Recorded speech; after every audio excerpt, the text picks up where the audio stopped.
আমি শুনেছি পেটে মদ পড়লে নাকি সব সত্যি কথা পেটের থেকে বেরিয়ে আসে।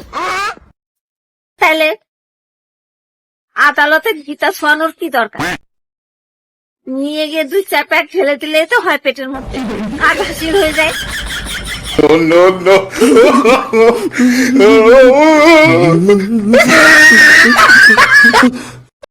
মেয়েরা যত বড় বুদ্ধিমানই হোক না কেন, বিয়ের পরে শ্বশুর বাড়িকে ঠিক বুঝতে পারে আমি একখানা গাধার বাচ্চা গাধাই। এইখানে আমার কোনো চুলকানেই খাটবে না, কোনো বুদ্ধিই খাটবে না। अच्छा हमको सिखा रिया है। শুধু নেতা মন্ত্রীরাই রাজনীতি করে না। এই যে আপনি যে 1,500 টাকা করে নিয়ে ভোটটা পিসমনিরে দিলেন না, এটারে রাজনীতি বলে না।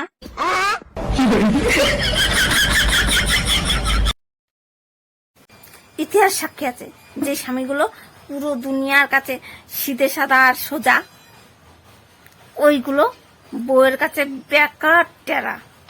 তার উদাহরণ আমার কাছেও আছে। যখন কোনো ছেলেরা আমাদের দেখে তখন আমিও তাদের দেখি। কেন বুঝতে দেবো যে আমার মধ্যে অহংকার আছে?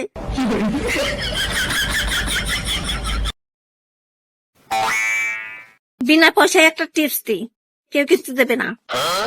বাসন মাজার টাইমটা না দুপুর 1টা থেকে 2টোর মধ্যে করে ফেলবেন, কারণ ওই সময় ট্যাঙ্কির জল বিশাল গরম থাকে, তেল কাজটা খুব সহজেই উঠে যাবে।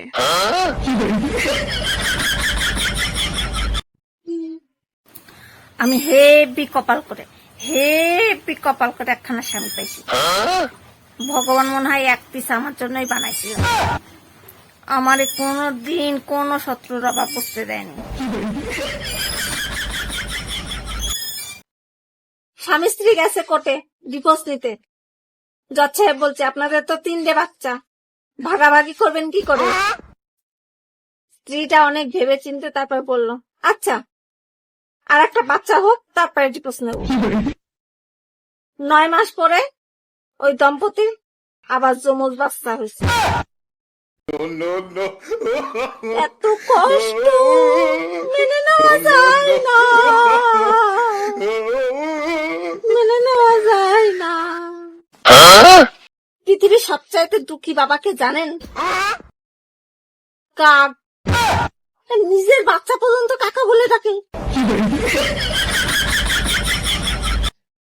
বিয়ের 2 বছর পরে স্ত্রী স্বামীকে বলছে, হ্যাঁ গো আমি কি মোটা হয়ে গেছি?